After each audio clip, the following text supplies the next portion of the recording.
Welcome to the week ahead. I am Hafiz Marzuki, broadcasting from the AWANI studio, and as usual, I am with my colleague Ibrahim Sani, broadcasting from home. And as usual, Ibrahim, I want to ask you how this week has been for you. It's actually quite interesting because the vaccination sign-ups have been done, and KJ responded to my tweet. Quite frankly, it was just odd. I saw it. Yeah, crazy, right? It's because of the overwhelming responses that has been given by Malaysians. Over 500 Malaysians registered for COVID vaccinations in the first day. I wasn't the first of the 500,000 Malaysians. I was actually registering myself on the second day of vaccinations, and I don't know what the numbers are for the second day of people signing up for vaccinations, but I presume it's going to be a little bit lower than 500,000. Having said that, the landing page of My Sejahtera has changed, and therefore when I posted the fact that I actually signed up for vaccinations, a lot of people are questioning whether or not I actually did it, or whether I did it okay but they didn't do it. There's a lot of conversations on what it means by the landing page changing for them versus me, and this is when the advisors of KJ came on Twitter to explain the situation. KJ himself explained the situation where it's not about people being treated differently. It's just that there's a thank you page now to it. So that's the small matter on how you sign up for My Sejahtera. Have you signed up for COVID? Yes. Actually, in fact, yeah, I actually signed up on the first day. And in fact, if I signed up on my Android device, and apparently it looks different, whether if you signed up on Android or iPhone. For Android, apparently on the first day, I've just got like a tick, like you're just there. It means like, okay, you have submitted your request for vaccination. I'm unsure actually whether I registered for the vaccination. I tried again on the second day, and the same page came out, so I assume, okay, I'm good. But this is the thing we want to discuss about, Ibrahim, this whole vaccination registration process. I mean, if people like you and me, who are living in Klang Valley, are having this problem, I'm sure people outside of Klang Valley are also facing similar problems. And of course, when we talk about some of them, they are not aware that they need to update their app. And even if they've updated their app, the landing page gone all wonky. How will this impede the vaccination process or the registration for the vaccination process? I don't think it's going to impede a lot, because if you think about it, the ability for the medical practitioners to actually vaccinate people, they are limited. They can't vaccinate 30 million one go, one day, 1 hour, one clinic. So it's just going to be about tranches. And when you look at the tranches that we're speaking of, there has been an unofficial table of who gets vaccinated and when. And that is critical, because what we want to know now is that if we get vaccinated, as long as we get vaccinated this year, we should be all on track. And when you talk about the kind of vaccines that are involved, as we have spoken repeatedly and painstakingly actually talking about this, the vaccinations that Malaysians are going to be applied are just a plethora of it, 3 or 4 types, including Pfizer, which is the most talked about. That's the vaccine that is already here in Malaysia. And Sinovac, that is one type. One is mRNA. Another type is, of course, addresses a different method. So it's just the ability for the people, for the KKM folks, to actually manage the types of vaccines that are put involved. And I don't think it's going to be impacted in a bad way or another. It's just that people are going to be vaccinated in tranches by vaccines that they can't choose because of the logistical aspects of it. And more importantly, if we are on track to get 80% vaccine, 80% of adults, by the way, because children are not clinically trialed on this, so therefore only adults can take the vaccines. If we get to 80% vaccination by end of the year, that means we are still on track to get people vaccinated before the official end date, which is March 2022. So all in all, I feel optimistic about the whole situation.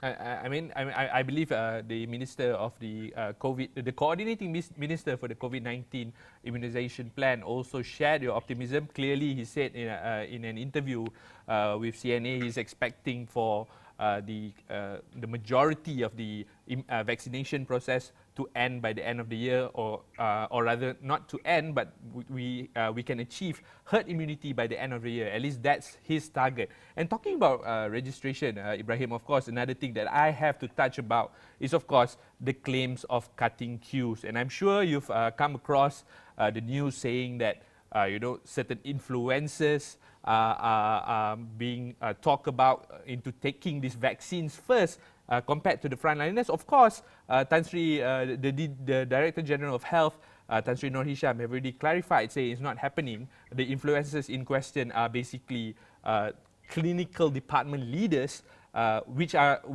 for him are considered influencers in order to ensure that all the frontliners take the vaccines. But how do you look at this? Talking about influencers taking the vaccine, why does it cause so much of an uproar? There's a story to this. In California, the community leaders, colored community leaders, I'm talking about blacks, Hispanics, Latinos, Asians, the community leaders are given special code to get access to being vaccinated ahead of the whites there. Why? Because macro data shows that the non-whites are more likely to get COVID, they are more likely to die from COVID, and they are less likely to be treated from COVID. So all in all, across all metrics, they are worse off than the whites. That's why, at least in the state of California, the people of color are getting ahead in terms of vaccination. But because it's California, there's a lot of privileged groups, including that of the Hollywood Club, including that of the Silicon Valley Club, and you name it, and people of the whites are buying off these secret codes or passwords from the colored communities so that they too can get vaccinated ahead. So that is one of the bizarre instances that is happening around the world when the haves are trying to buy into the have-nots in terms of their financial wealth and getting ahead of the line. I don't think Malaysia is getting that bad in terms of getting ahead of the queue. And I don't think that it's going to be that dramatic. But at the same time, this shouldn't have happened. I mean, if you are in the queue, you are in the queue lah. Why jump queue? But if you talk about the severity of the situation, I don't think it's as severe as what is happening around the world, or for instance, that is happening in the US. Okay, I mean, a great story there about what's happening in California. Moving on, we still want to still talk about vaccine, but of course, there's another issue, or rather, I think this is the most controversial of all, claims of conspiracy theories, microchips in vaccines, and all this mambo jumbo, I'll say. It has created quite a debate. Of course, not so much in the physical world. It's a lot of debate in the digital world, or rather the Twitter sphere, Facebook, and so on. How much of this talk would actually impact the vaccination registration process? Is this an obstacle towards vaccine hesitancy or towards building vaccine confidence, Ibrahim? Yeah, it's also interesting, Hafiz, for you to mention this. But if you think about it this way, there is this famous curve that talks about adoption of a particular item, adoption of a technology, adoption of a product, adoption of a culture. You have this early majority take-ups, and then you have you have the early adopters, and then you have the early majority, and then you have the late majority, and then you have the laggards. The way I look at it is the 300,000 Pfizer vaccine adopters or takers are going to be in the early adopters. And then people like you and me, Hafiz, your wife for instance, are going to be the early majority. That alone is already a logistical challenge for the government to manage. If the government clears this early majority people, clears the early adopters people, they can get to that late majority folks like the vaccine hesitants, all that. And of course, the anti-vaxxers will be the laggards. If they ever choose not to take it, then forever they will be not vaccinated, and it's a shame, not just for them, but for the communities as well. But at the same time, the rule of law still applies. You can't force people to take vaccines if they don't want to. That's the ability for us to actually appreciate the rule of law. The ability for us to actually convince the person is yet another matter. So I urge your friends, my friends, those that are watching us having this conversation, to speak to those that are still having some hesitancy on the vaccine. Try to understand their concerns and their issues, and perhaps all of us can actually educate each other better, because the joke is no longer a myth. These are real concerns that are being raised by vaccine hesitants, and perhaps it's time for us to actually address these concerns instead of laughing them off. Yes, I think extending from what you said there, Ibrahim, of course, we know the National Pharmaceutical Regulatory Agency, or the NPRA, is basically holds all the green light for all the vaccines. And as long as they've approved it, the vaccine is safe to be used by Malaysians. And I guess we will be keeping an eye on vaccine. It's such a big story. Both Ibrahim and I will continue to look at it in the weeks ahead. But before that, we're going to take a short break. Coming back, we're going to discuss, of course, the 1-year anniversary of the Perikatan Nasional Government. Stay tuned.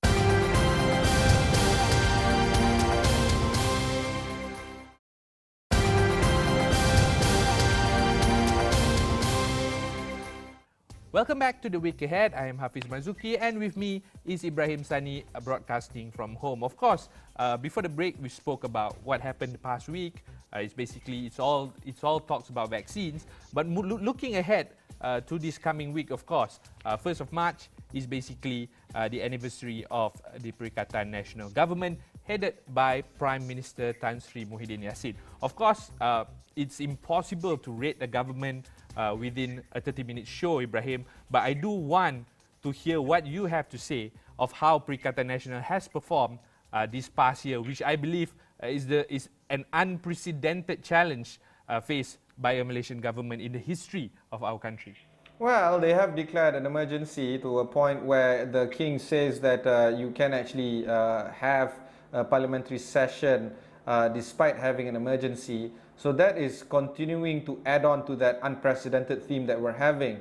But on top of all these things that have never happened before, you know, a pandemic, an emergency health crisis, all that, some things are still the same. For instance, people that are jumping ship. Adun Sebatik in Sabah has been reportedly left the party of Warisan to join or to support Gabungan Rakyat Sabah under the leadership of the Chief Minister there, Haji Jin Noor. And this idea of him jumping ship literally exactly 5 months, because 26th of September was the date of the election in Sabah, and the day that he reportedly left was 26th of February, exactly 5 months of jumping parties and jumping ship, literally signifies the deep systematic problem that we have in our political system, that people are jumping ships.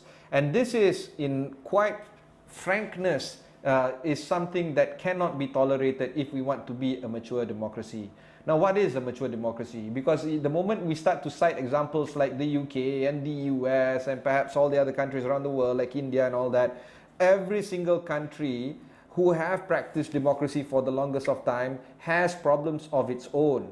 But let me tell you this, Hafiz, find me an argument that states or that shows that the representatives of all these countries jump ship as frequent as we do. And that, in essence, is our problem. Yes, it's unprecedented times, but the same problem keep on repeating itself, i.e. people jumping ship. So 1 year on, after people leaving from one coalition to another, they use all kinds of examples and reasonings, of course, and some of them are accepted, most of them aren't. Generally speaking, they all say the same thing: I am okay to leave my own party if I want to continue to be in government. That is my view of Perikatan Nasional after 1 year. I guess, when we talk about that, when we talk about politics in other countries, it's all about principles, policies, ideas, and you don't usually jump ships, because usually you subscribe to one pillar of thoughts or one school of thoughts or one idea that you believe in. Whereas in Malaysia, we're hearing things like, even as you mentioned, Adun Sebatik saying that distrust in the current party leadership and all that, which, as you know, is kind of a convenient excuse to use to jump party. Of course, we will be looking into the 1 year anniversary of the Perikatan Nasional. We will look into the challenges in the coming week with all our shows on Astro AWANI, especially Consider This, as well as, I believe, your show as well. And moving on, Ibrahim, of course, another big issue other than the 1 year anniversary is, of course, the opening of schools. I believe the lower primaries are entering schools this week. In stages, it will be open in stages until April, where the secondary school students will join in the learning process at schools. How will this pan out? Looking at the numbers, we're still not out of the woods yet. How will this pan out, Ibrahim? I don't know how this will pan out, but what I know is this. As we record this, my daughter is behind the camera recording this interview for me. She has been crying non-stop ever since the government announced that 8th of March is the day that schools are reopening. And she's been crying non-stop because she says that she wants to study at home. Simple. But that's the reality that we're all facing in. We've got to do things that we don't like, for instance, for children, they have to go back to school. But for parents, by the way, I face a lot of parents have registered their hesitancy of sending their children to school, and that those fears are completely legitimate. Understand that they love their children more than anything on this planet, but reality has to sink in. And what reality is that life has to go on. PDPR by far has been a failure for the government. It's not an easy thing for the government to actually execute PDPR. They took 1 whole year to do it, and with it a lot of hiccups along the way. And based on what we've seen so far, all these hiccups have not even yet addressed the real problem of getting children in schools, or at least being taught properly in classes. Problems from having gadget issues, to line connectivity, to issues like not having enough tutors. There's this big drama that's happening on why the government bought over or borrowed NTV7 for 1 year instead of using their own apparatuses like RTM and Bernama. I don't know what's going on, right, when it comes to addressing the education system in the country. But just like the healthcare system, the education system is also importantly difficult to be addressed. It can be easy to understand what the problem is, but complicated to get it executed. And based on this, I think it's all fair for us to expect the schools to reopen on the 8th of March. But bear in mind that this does open up risks when it comes to contracting COVID-19. So I'm not surprised if COVID-19 cases spike up 2 weeks, 3 weeks, 4 weeks after the school reopens. Well, let's hope what the Minister for the COVID-19 immunization plan, Khairi Jamaluddin, has actually said that the government is aiming to vaccinate teachers by March. So let's hope that it is somehow will stop COVID-19 from spreading at schools, because we all know, Ibrahim, you and I know that education is very important and we can't afford to delay the learning process. But when just now when you were speaking about hiccups and challenges, and I believe, although I don't have any SPM SPM takers in my family right now, but looking at how they are facing SPM, it's a mammoth challenge. Latest news is basically there's a leak in SPM questions, and we've heard parents group saying that we can't make students to resit the exams again. Where is this going, Ibrahim? Because to tell you the truth, I don't know where this is going. When you ask any Malaysian, I think many of them, or the majority of them, will say that SPM would be one of the toughest, most traumatic examination period that they have to undergo through in their lives. I'm like that. I'm one of them. I feel that SPM was really traumatic for me. My wife also argues the same thing. But right now, we're at a stage where we can't be romanticizing about our own experiences of SPM. SPM goers, think about it, they're fully adults now, you know. They are 18 years old. They are able to, join the military. They can do a lot of things, except to vote, by the way. Yeah, they still have to go to school in uniforms to sit for the examination. The way I look at it is, be done with it. Just take whatever the result is, put some allocation or allowance that they took it under distress and under COVID-19 pandemic situation, and make do with what they have. The result is done. They want to get over it, and the teachers want to get over it. The parents want to get over it. Who is it that wants them to continue to go to school and take SPM and all this? It seems like it doesn't serve anybody's interest to continue to keep them not taking the SPM. So get them done with the SPM and be done over and done with it. But this is a problem, right, Ibrahim? We're entrenched in this system where SPM is all. Where you want to go apply for jobs, you need an SPM certificate.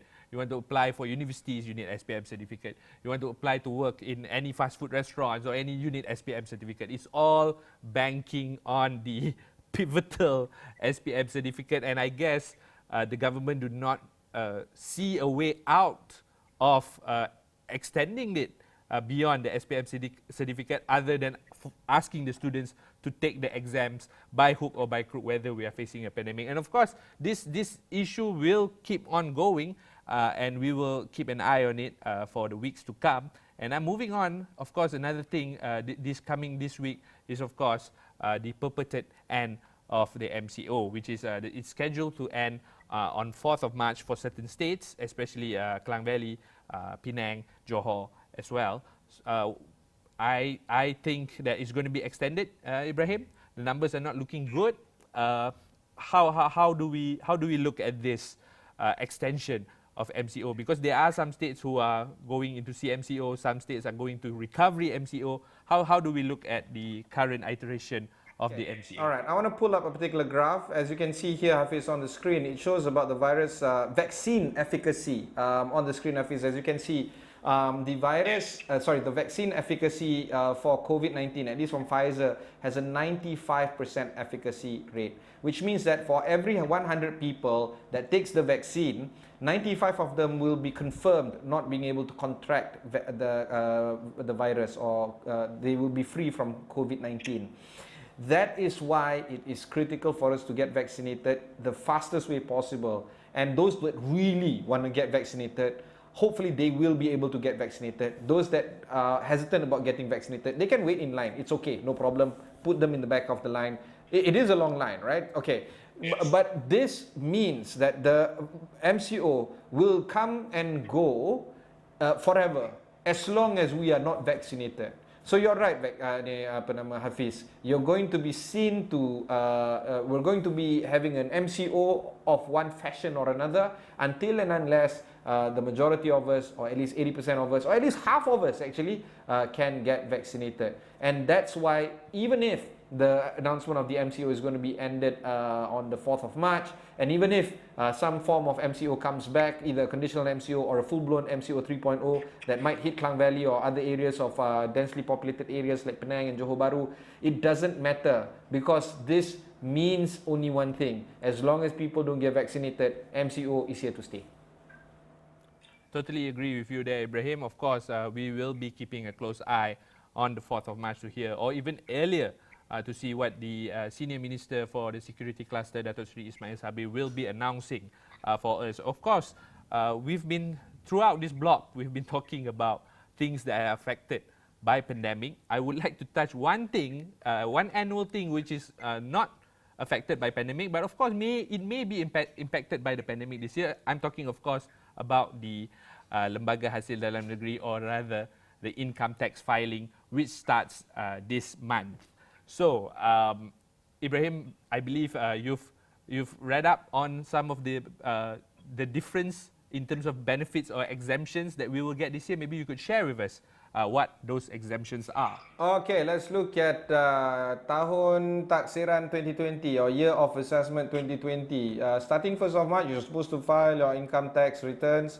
9,000 ringgit individual instead of the normal 8,000 ringgit, 6,000 ringgit for OKU folks, 5,000 ringgit for medicine and caring of parents, 3,000 ringgit for parents, 6,000 ringgit for support equipments, including for yourself, or wife, or spouse, or children, or parents, OKU, 7,000 ringgit for education that is self-financed. By the way, I am one of them. I'm going to claim, because I'm still pursuing my CIMA despite not graduating for the past 13 years from CIMA.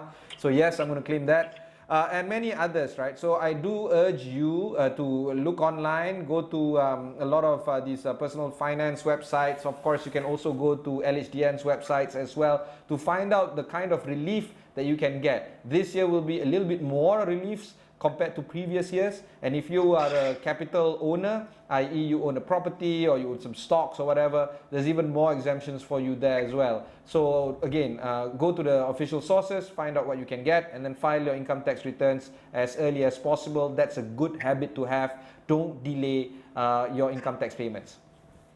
That's a good public service announcement there, Ibrahim. But just before we end the show, I would like to tie in what you said, because there's a lot of exemptions for this year's income tax, which means basically less income for the government. And of course, looking at how the corporate earnings have been for the year 2020, corporate tax will also drop. Maybe This past week, in fact, we've seen that Petronas have announced a 78% drop in their annual reporting. So what does this mean for Malaysia? Yeah, okay. I'm going to pull up this particular graph, Hafiz. If you can see on this graph, the federal government finance for the past 2 years and the projected this year. The revenue from the government is 264 billion for 2019. Last year, it dropped by 14%, 227 billion. According to Tengku Zafrul, our finance minister, in his budget presentation late last year, 2021 will register 237 billion ringgit revenue. This is an uptake of 4.2% compared to 2020. You know, this 237 billion revenue that the government is going to have, Hafiz, a lot of them are going to come from from tax revenue as well as special dividend payments from Petronas. Because Petronas, as we've discussed on my show a few days ago, has resulted in a 78% drop of profit after tax because of sluggish macroeconomic concerns like low oil prices. Their downstream business is down. Not many people are filling up their petrol cars at Petronas Dagangan petrol stations. The gas business is down. A lot of things are down, and because of that, Petronas can't give that much revenue to the government. This is a big concern, whether or not the government can still meet its 237 billion ringgit revenue target. And I urge the government to perhaps give an updated statement of where things stand after the first quarter ends, because as you know, Hafiz, after the first quarter, when all the corporates have posted their earnings and a rough estimation of tax revenue can be ascertained, I think we can get a better gauge of how things are towards the end of the year, whether or not the government can meet their revenue targets or not. Because revenue is everything for government, and if the government can't meet revenue, then perhaps quantitative easing or any other measures need to be put in place. What's the point of having an emergency if the government can't do dramatic items when it comes to the economy? That's the biggest thing that I want to put forward now. Exactly. Thank you so much, Ibrahim, for sharing with us. Unfortunately, this is the only time we run out of time. We will be keeping an eye on all those major issues, and you'll see us again next week discussing about the week ahead. That's all for now. I'm Hafiz Mazuki and Ibrahim Sani from his home, signing off for tonight. Good night.